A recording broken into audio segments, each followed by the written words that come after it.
नमस्कार। प्रांजल ज्ञान गंगा में आप सभी का स्वागत है। हम संक्षिप्त महाभारत का पाठ कर रहे हैं, जिसमें कि कल हमने क्षत्रिय राजाओं का महत्व की कथा को पढ़ा था और आज हम राजा शिवी का चरित्र पढ़ेंगे, जो कि इस प्रकार है। तो चलिए कथा शुरू करते हैं और देखते हैं राजा शिवी का चरित्र कैसा है। क्या बताते हैं मार्कंडे जी। मार्कंडे जी कहते हैं, युधिष्ठिर, एक समय देवताओं ने आपस में सलाह की कि पृथ्वी पर चलकर उशीनर के पुत्र राजा शिवी की साधुता की परीक्षा करें। तब वो एक अग्नि कबूतर का रूप बनाकर चला और इंद्र ने बाज पक्षी होकर मांस के लिए उसका पीछा किया। राजा शिवी ने अपने दिव्य सिंहासन पर बैठे हुए थे। कबूतर उनकी गोद में जा गिरा। यह देखकर राजा के पुरोहित ने कहा, राजन, यह कबूतर बाज के डर से अपने प्राण बचाने के लिए आपकी शरण में आया है। कबूतर ने कहा, महाराज, बाज मेरा पीछा कर रहा है। उससे डरकर प्राण रक्षा के लिए आपकी शरण में आया हूँ। वास्तव में कबूतर नहीं, ऋषि हूँ। मैंने एक शरीर से दूसरा शरीर बदल लिया है। आप प्राण रक्षक होने के कारण आप ही मेरे प्राण हैं।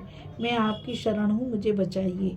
मुझे ब्रह्मचारी समझिए। वेदों का स्वाध्याय करके मैंने अपना शरीर दुर्बल किया है।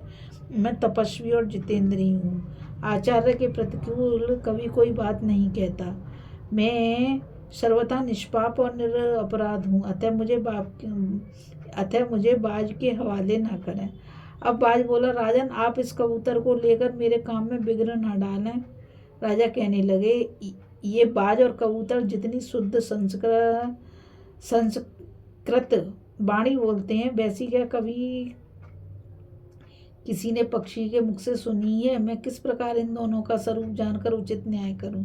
जो मनुष्य अपनी शरण में आए हुए भयभीत प्राणी को उसके शत्रु के हाथों में दे देता है, उसके देश में समय पर अच्छी वर्षा नहीं होती, उसके बोए हुए बीज नहीं जमते और वह कभी संकट के समय जब अपनी रक्षा चाहता है तो उसे कोई रक्षक नहीं मिलता।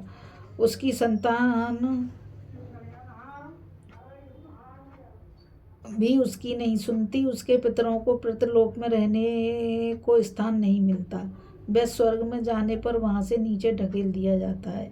इंद्र आदि देवता उसके ऊपर वज्र का प्रहार करते हैं। इसलिए मैं प्राण त्याग कर दूंगा, पर कबूतर नहीं दूंगा। बाज, अब तुम व्यर्थ कष्ट मत उठाओ। कबूतर को तो मैं किसी तरह नहीं दे सकता। इस कबूतर को देने के सिवा और जो भी तुम्हारा प्रिय कार्य हो वह बताओ, उसे मैं पूर्ण करूंगा। बाज बोला, राजन, अपनी दाईं जांघ से मांस काट कर इस कबूतर के बराबर तोलो और जितना मांस चढ़े वही मुझे अर्पण करो। ऐसा कहने पर कबूतर की रक्षा हो सकती है। तब राजा ने अपनी दाईं जंघा से मांस काटकर उसे तराजू पर रखा, किंतु वह कबूतर के बराबर नहीं हुई। फिर दूसरी बार रखा तो भी वह कबूतर का ही पलड़ा भारी रहा। इस प्रकार क्रमशः उन्होंने अपने सभी अंगों का मांस काट काट कर तराजू पर चढ़ाया, फिर भी कबूतर ही भारी रहा। तब राजा स्वयं ही तराजू पर चढ़ गए। ऐसा करते समय उनके मन में तनिक भी कलेश नहीं हुआ। यह देखकर बाज बोल उठा, हो गई कबूतर की रक्षा, और वहीं अंतर ध्यान हो गया। अब राजा शिवी कबूतर से बोले, कपोत, वह बाज कौन था? कबूतर ने कहा, वह बाज साक्षात इंद्र थे और मैं अग्नि हूँ। राजन, हम दोनों तुम्हारी साधुता देखने के लिए यहाँ आए हुए थे। तुमने मेरे बदले में जो ये अपना मांस तलवार से काट कर दिया है, इसके घाव को मैं अभी अच्छा कर देता हूँ।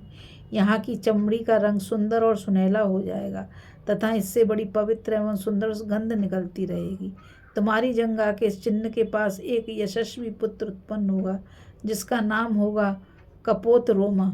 यह कहकर अग्निदेव चले गए। राजा शिवी से कोई कुछ भी मांगता वे दिए बिना नहीं रहते थे। एक बार राजा के मंत्रियों ने उससे पूछा, महाराज, आप किस इच्छा से ऐसा साहस करते हैं?